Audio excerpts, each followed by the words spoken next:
Hello everyone, good morning in the class of SMDT physics. आज जो अपन topic discuss करेंगे वो उसका नाम है कॉमन एमिटर। देखिए हमने ये कॉमन एमिटर पहले क्या कर रखा है, डिस्कस कर रखा है। आज अपन उसको जहाँ से छोड़ा था वहाँ से अपन क्या करेंगे, आगे स्टार्ट करेंगे।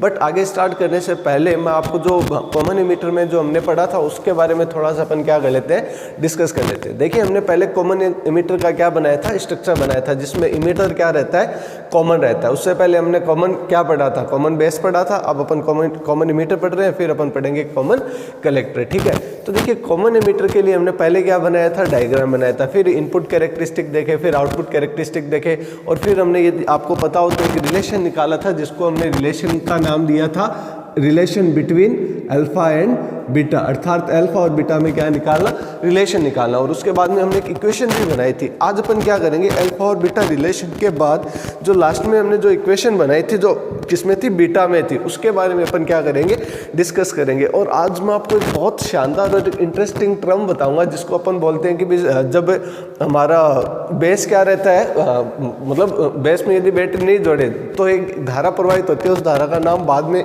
डिस्कस करूंगा, उस धारा को पढ़ेंगे अपन। ठीक है, तो देखिए अपन यहाँ तक हमने पढ़ा था अल्फा और बीटा में हमने क्या निकाला था, रिलेशन निकाला था। ठीक है, तो अल्फा और बीटा में रिलेशन निकाला था, और फिर हमने एक बीटा के रिलेशन के लिए एक टर्म बनाई थी। यदि आपको याद हो, अपन बोलते थे आई ई इक्वल्स टू क्या होता था, आई सी प्लस आई बी। इसका मतलब क्या है, देखिए आज उसको डिस्कस करेंगे कि भाई इमिटर करंट है वो कलेक्टर करंट और बेस करंट का क्या होता है, सम होती है, अर्थात योग होता है। ठीक है, उसके बाद देखिए अपन ने एक टर्म लिखी थी किसके लिए, आई सी के लिए, जिसको हमने लिखा था आई सी बहुसंख्यक। क्या लिखा था, आई सी बहुसंख्यक। और हमने लिखा था आई सी ओ अल्पसंख्यक, आई सी ओ अल्पसंख्यक, अल्पसंख्यक। आज इस टर्म को अच्छे से समझिए कि क्या बहुसंख्यक होता है, क्या अल्पसंख्यक होता है। ये टर्म हालांकि पहले आ चुकी है, ठीक है, लेकिन आज मैं इसको क्या करूंगा, आपको क्लियर करूंगा कि क्या बहुसंख्यक क्या है और कैसे अल्पसंख्यक होता है, और आईसी है क्या। तो देखिए अपन, यदि आपको मैं थोड़ा सा प्रीवियस लेक्चर याद कर रहा हूँ, तो हमने पढ़ा था कॉमन बेस। आपको क्लियर थोड़ा सा याद हो तो हमने पढ़ा था कॉमन बेस। ठीक है, इसमें एमिटर रहता था, इसमें बेस रहता था, और यहाँ पे क्या रहता था, कलेक्टर रहता था। ये फेसबुक में जुड़ता था। यदि एन पी एन है तो सोचो ये फेसबुक अर्थात फॉरवर्ड बाइस में कैसे जुड़ेगा। एन है तो एन के साथ जोड़ दो, पी है तो पी के साथ जोड़ दो। ठीक है, और ये रिवर्स बाइस में जुड़ता था, किसमें, आर बी में। तो रिवर्स बाइस में कैसे जुड़ेगा, ये पी है तो किसके साथ जोड़ दो, रिवर्स बाइस मतलब एन के साथ, और एन है तो किसके साथ जोड़ दो, पी के साथ। तो देखिए आज मैं आपको ये टर्म क्लियर करूंगा, आईसी और आईसीओ क्या होती है। ठीक है, तो देखिए आईसी का मतलब क्या है, जब अपन आईसी धारा देखें, ठीक है, मतलब आईसी को क्या देखें, धारा देखें, तो बताइए एन पी एन। तो बताओ जो कलेक्टर रीजन बना है, आप बताना वो एन का बना है या पी का, समझिए एन का। तो बताओ इसमें इलेक्ट्रॉन ज़्यादा होंगे या होल ज़्यादा होंगे, सिंपल सी बात है, इसमें इलेक्ट्रॉन ज़्यादा होंगे। इसमें क्या ज़्यादा होंगे, इलेक्ट्रॉन ज़्यादा होंगे। तो यदि मैं इसकी बात करूं, इसके लिए यही इक्वेशन बनाऊं आईसी वाली, तो आईसी बहुसंख्यक तो क्या हो जाएंगे, इलेक्ट्रॉन हो जाएंगे। ठीक है, और अल्पसंख्यक क्या होंगे, अल्पसंख्यक होल होंगे, फिर अल्पसंख्यक क्या होंगे, होल होंगे। ठीक है, लेकिन होल को समझने से पहले एक बार रुकिए, यहाँ पर सी ओ का मतलब समझिए। ओ का मतलब होता है ओपन सर्किट। यहाँ पे ओपन सर्किट का मतलब समझिए, अपन करंट देखेंगे किसमें, केवल और केवल कलेक्टर वाली, केवल और केवल कलेक्टर वाली। कलेक्टर करंट में अपन ओपन किसको कर देंगे, इस इमीटर वाले को। इमीटर को ओपन करने का मतलब समझिए, इलेक्ट्रॉनिक्स में किसी भी चीज़ को ओपन करने का मतलब होता है, मान लीजिए आपने यहाँ पे क्या लगा रखी है, एक कुंजी लगा रखी है, तो कुंजी लगा दोगे तो धारा प्रवाहित होगी ना। यहाँ से आपने कुंजी को हटा दिया, सर्किट क्या कर दिया, ओपन कर दिया। तो जब सर्किट अपन ओपन कर देंगे तो धारा प्रवाहित होगी, सिंपल सी बात है, नहीं होगी। तो यहाँ पे जब धारा प्रवाहित नहीं होगी तो हमारे पास सर्किट कौन सा बचा, केवल और केवल इतना सही तो बचा। अब चाहिए है या नहीं है, एमिटर वाला पार्ट क्या नहीं करता, कोई मैटर नहीं करता। तो देखिए अब होगा क्या, यहाँ पे बेस में तो क्या रह जाएंगे, होल, और यहाँ पे क्या रह जाएंगे, इलेक्ट्रॉन। होल किसकी तरफ अट्रैक्ट होंगे, इस नेगेटिव टर्मिनल की तरफ, और इस तरफ अर्थात कलेक्टर में क्या होगी, एक धारा प्रवाहित होगी। बट वो धारा होगी किसकी वजह से, होल्स की वजह से। अर्थात होल्स मेजॉरिटी है या माइनॉरिटी है, माइनॉरिटी चार्ज कैरियर है। तो मतलब यहाँ पर भी तो थोड़े बहुत होल होंगे ना, थोड़े बहुत होल तो यहाँ पर भी होंगे। होंगे तो ये भी अट्रैक्ट करेंगे कौन से टर्मिनल को, नेगेटिव टर्मिनल को, और नेगेटिव टर्मिनल को जब होल्स अट्रैक्ट करेंगे तो धारा प्रवाहित होगी अल्पसंख्यक की वजह से या बहुसंख्यक की वजह से। तो यहाँ पे आंसर आएगा अल्पसंख्यक की वजह से, अर्थात क्या करेंगे ICO करंट क्या होगी, फ्लो होगी। ठीक है, तो देखिए अपन जानते हैं बहुसंख्यक क्या होता है, बहुसंख्यक तो इलेक्ट्रॉन होते हैं, और इलेक्ट्रॉन के लिए अपन ने अल्फा डिफाइन किया था, क्या किया था, IC अपॉन कितना किया था, IE को किया था, और IC मतलब IC की वैल्यू कितनी आ गई, अल्फा IE आ गई थी, अर्थात IC को इतना सा ही मतलब है कि भाई मेजॉरिटी चार्ज कैरियर है उसकी वजह से कलेक्टर करंट फ्लो होगी, और अल्फा अपन जानते हैं कलेक्टर करंट और इमीटर करंट का क्या रहता है, रेशियो। अब ये कैसे जानते हैं, तो सर अल्फा क्या होता है, प्रवर्धक गुणांक होता है। सर इमीटर से ही तो करंट जाती है, किस में मिलती है, कलेक्टर में मिलती है, तो कितनी करंट दी बटे कितनी करंट मिली, ये रेशियो ही क्या कहलाता है, प्रवर्धक गुणांक कहलाता है। दैट मीन्स यहाँ पे बन जाएगा अल्फा। ठीक है, आफ्टर दैट यह समझने की बात है कि अल्फा सी अपन को मिला, इस अल्फा सी की वैल्यू अपन यहाँ पे रख देते हैं। ठीक है, तो यहाँ पे IC इक्वल्स टू क्या हो जाएगा, अल्फा मल्टीप्लाई कितना हो जाएगा, IE प्लस कितना हो जाएगा, ICO। बताओ क्लियर हुआ, वापस बोले सर कुछ दिखाई दे रहा है, कुछ दिखाई दे रहा है, दैट मीन्स E मतलब IE, इसको आप इक्वेशन स्मॉल ए बोल दीजिए, put the value of IE in the equation of small b, in the equation of small b। तो स्मॉल b में जब अपन इक्वेशन की वैल्यू रखेंगे तो यहाँ पे IC कितना बन जाएगा, नथिंग बट अल्फा मल्टीप्लाई क्या हो जाएगा, IC प्लस कितना हो जाएगा, IB, और प्लस में यहाँ पे रह जाएगा ICO, क्या बच जाएगा, ICO। अगेन अपन देखिए यहाँ पे IC है और यहाँ पर भी तो IC है ना, तो अपन वैल्यू निकाल सकते हैं किसकी, IC की। कैसे निकालेंगे, तो इस टर्म को फर्दर अपन क्या करेंगे, सोल्व करेंगे। तो यहाँ पे IC आ जाएगा, अल्फा IC आ जाएगा, प्लस अल्फा बीटा क्या आ जाएगा, IB हो जाएगा, और अल्फा ICO हो जाएगा। ठीक है, इस टर्म को उस तरफ लेके जाएंगे तो माइनस में हो जाएगी, और अल्फा और IC क्या ले लेंगे अपन, कॉमन, देन IC कॉमन लेने से 1 माइनस कितना हो जाएगा, अल्फा हो जाएगा, और यहाँ पे अल्फा IB हो जाएगा, और क्या हो जाएगा, ICO हुआ। यहाँ से निकालिए IC की वैल्यू, तो इम्प्लाइज यहाँ से अपन IC की वैल्यू निकालेंगे तो यहाँ पे वैल्यू बच जाएगी अल्फा मल्टीप्लाई IB अपॉन कितना हो जाएगा, 1 माइनस अल्फा, और प्लस कितना रह जाएगा, प्लस ये रह जाएगा ICO, इसमें भी तो भाग लगेगा किसका, 1 माइनस अल्फा का, 1 माइनस अल्फा का। अच्छा अल्फा क्या था, हमने अल्फा AC और अल्फा DC निकाला था, तो अपन यहाँ पे यदि DC की बात करें तो अल्फा DC लगा दीजिए सबके नीचे, यदि अपन DC की बात करें तो ठीक है।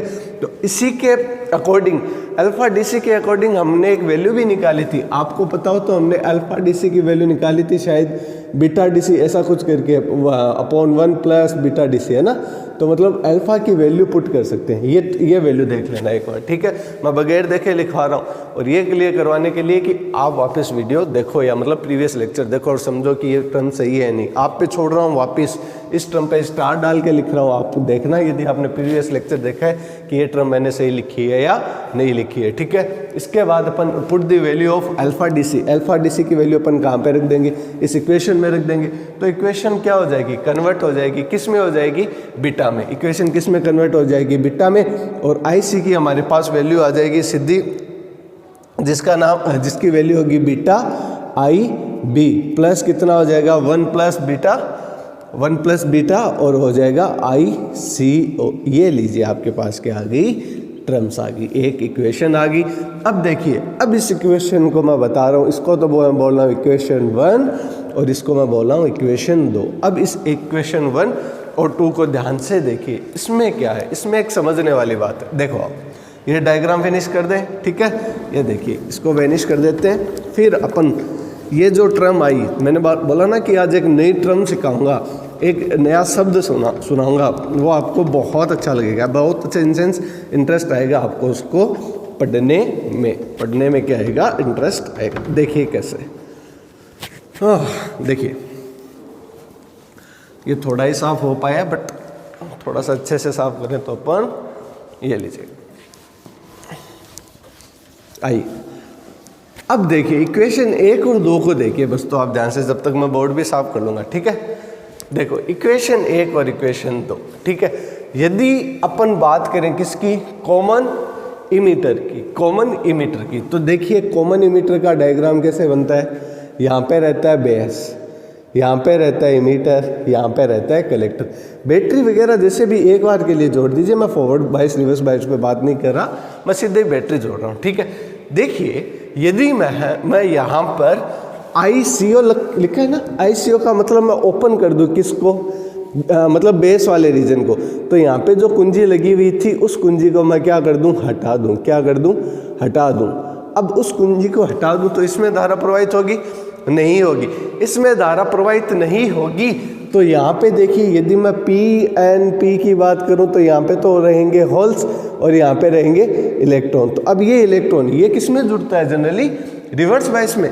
रिवर्स बायस मतलब इलेक्ट्रॉन को एन को किससे जोड़ दोगे, प्लस से, और प्लस को किससे जोड़ दोगे, माइनस से। ऐसे ही रिवर्स बायस जोड़ोगे ना, तो बताओ क्या ये इलेक्ट्रॉन इसको अट्रैक्ट नहीं करेंगे, करेंगे। दैट मीन्स इन इलेक्ट्रॉनों की वजह से, अर्थात उत्सर्जक से आधार की तरफ, उत्सर्जक से आधार की तरफ इलेक्ट्रॉनों का क्या होगा, क्षरण होगा, और उसको अपन बोल देंगे उत्सर्जक आधार क्षरण धारा। इसके लिए मैंने आपको इतने टाइम तक रोक रखा था। मैंने कहा ना एक इंटरेस्टिंग चीज़ बताऊंगा। इसको ओपन किया तो बचा यहाँ पे उत्सर्जक, ये क्या रह जाएगा, कलेक्टर, ठीक है। तो उत्सर्जक से कलेक्टर की तरफ एक क्या होती है, धारा प्रवाहित होती है, जिसको अपन emitter to collector leakage current भी बोलते हैं, ठीक है। इसी को अपन बोलते हैं उत्सर्जक आधार क्षरण धारा। ये कब प्रवाहित होती है, जब हमारी बेस धारा को हम क्या कर दें, जीरो कर दें। तो बताओ इक्वेशन 2 को ध्यान से देखो, हमारी बेस धारा कहाँ पे आ रही है, IB यहाँ पे आ रही है ना, तो इसको जीरो कर दो। तो इसको यदि जीरो कर दोगे तो यहाँ पे कितना बचेगा, यहाँ पे IC बचेगा, कितना हो जाएगा, जिसको अपन ICO अपन बोल देंगे 1 माइनस अल्फा DC, ठीक है। और इसी को अपन बोलते हैं ICEO, अर्थात जब क्या रह जाए, CO का मतलब जब अपन क्या करते हैं, बेस को तो ओपन कर दें तो इमीटर से जो करंट निकलती है किसके लिए, कलेक्टर के लिए, इसको बोलते हैं emitter to collector leakage current, अर्थात उत्सर्जक आधार क्षरण धारा। तो ये समझाने के लिए मैंने आपको अभी तक क्या कर रखा था, रोक रखा था। तो यहाँ पे ये वैल्यू बन जाएगी, तो इसकी वैल्यू कितनी आ जाएगी, ICO/1 माइनस अल्फा DC। तो अब अपन एक थोड़ा सा डिस्कशन और कर लेते हैं, और उस डिस्कशन का नाम क्या होगा, प्रैक्टिकली सेटअप। अर्थात अपन प्रैक्टिकल परफॉर्म करना चाहें किसका, कॉमन इमीटर के लिए। तो उसके लिए अपन अरेंजमेंट कैसे करेंगे, कैसे अपन नॉब्स वगैरह जोड़ेंगे, तो ये भी इंपॉर्टेंट है। और हाँ, एग्जाम के लिए ऐसे भी इंपॉर्टेंट है। यदि आपको केवल और केवल 1.5 नंबर में डायग्राम पूछ ले कि बताओ कॉमन इमीटर के लिए आप प्रायोगिक सत्यापन कीजिए, प्रायोगिक के आरेख बनाइए, तो अपन कैसे बनाएंगे। तो अब पहले यहाँ तक एक बार स्क्रीनशॉट ले लीजिए, फिर मैं बोर्ड साफ करता हूँ और वापस एक छोटा सा काम करेंगे जिसका नाम क्या होगा, प्रैक्टिकल सेटअप समझाना, ठीक है। तो इसका एक बार आप क्या ले लीजिए, स्क्रीनशॉट ले लीजिए, तब तक मैं बोर्ड साफ कर देता हूँ। अरे हाँ, अपन उस तरफ बना सकते हैं ना, स्पेस है ना हमारे पास। देखिए ये बस थोड़ा सा फ़ोन ही तो घुमाने की ज़रूरत है। देखो आप ये देखो, अब प्रैक्टिकल सेटअप बनाना है PNP और NPN के लिए, दोनों के लिए बन सकता है ना। देखो इसको साफ कर दे, बस इतना सा बोर्ड हुआ। ये देखिए, देखो इस पे अब अपन बनाएंगे प्रायोगिक आरेख, किसके लिए, कॉमन इमीटर के लिए। आप सबको बता रखा है, आप बस बोलते रहना मन मन में, ठीक है। देखो अब अपन बनाएंगे प्रैक्टिकल डायग्राम।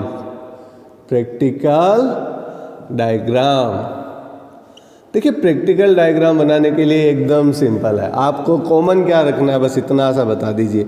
अपन को कॉमन रखना है इमीटर, इस तरफ क्या रखना है, बेस, ये रहेगा इमीटर और ये क्या रहेगा, कलेक्टर। अब कलेक्टर रह गया तो ये किस में जुड़ेगा, फेसबुक में, और ये किस में जुड़ेगा, रिवर्स बायस में। मतलब अपन को कोई बोले NPN के लिए बनाओ तो कैसे बनाएंगे, फेसबुक में कैसे जोड़ेंगे। फेसबुक में जोड़ने के लिए यहाँ पे अपन क्या लगाएंगे, N है तो N और ये P है तो P। ये लीजिए, माइनस माइनस के साथ जुड़ गया, प्लस प्लस के साथ जुड़ गया, बना कि नहीं बना, बना। कितना सिंपल है, देखो प्रैक्टिकल सेटअप बना रहे हैं, ठीक है। उसके बाद ये जुड़ेगा आरबी में अर्थात रिवर्स बैच में, तो एन है तो किसके साथ जोड़ दीजिए, प्लस के साथ, ये प्लस है तो किसके साथ जोड़ दीजिए, माइनस के साथ। अब अपन को क्या करना है, यहाँ से कोई करंट लिखने की, उसको मापने के लिए अपन क्या लगाते हैं, एक एमीटर लगाते हैं। तो एमीटर कहाँ पे जुड़ेगा, एमीटर को जोड़ देंगे अपन यहाँ पे, इसको एम ए बोल दें, ठीक है, माइक्रोमीटर। और फिर इन दोनों के बीच का वोल्टेज, बेस और इमीटर के बीच का वोल्टेज कैसे लोगे, वोल्ट मीटर किस में जुड़ता है, आप सब जानते हो, समांतर क्रम में। तो समांतर क्रम में वोल्ट मीटर जोड़ दीजिए, ये लीजिए यहाँ से लेकर यहाँ तक आप क्या बना दीजिए, एक वोल्ट मीटर बना दीजिए। वो वोल्ट मीटर किसका वोल्ट मीटर होगा, जिसको अपन बोलेंगे कौन सा वोल्ट मीटर, तो बोल दीजिए ये क्या हो जाएगा, वी बी ई, बेस और इमीटर के बीच का क्या हो जाएगा, वोल्टेज हो जाएगा। अब अपन नेक्स्ट क्या करेंगे, देखिए सॉरी फॉर डिस्टर्ब, देखिए नेक्स्ट अपन इसमें क्या करेंगे, एक एमीटर लगा देंगे ताकि अपन क्या कर सके, अपन धारा को माप सकें। अब ये धारा किसके बीच की होगी, कलेक्टर और इमीटर के बीच की धारा होगी, ठीक है। और फिर इन दोनों के बीच का वोल्टेज चाहिए ना, तो वोल्टेज किस में, वोल्ट मीटर किस में जुड़ता है, समांतर क्रम में। ये लीजिए आपने क्या जोड़ दिया, एक वोल्ट मीटर जोड़ दिया, तो यहाँ पे क्या हो गया, इसका प्रैक्टिकल सेटअप हो गया। 1 मिनट यदि मैं आपको क्या करता हूँ, वो जो प्रैक्टिकल वाला बॉक्स है वो भी दिखा देता हूँ, जिसमें आपको ये क्लियर हो जाएगा कि बेस इमीटर कलेक्टर की जो सप्लाई है वो किस हिसाब से रहती है। जस्ट अ मिनट, मैं वो ऑपरेटर से ले आता हूँ।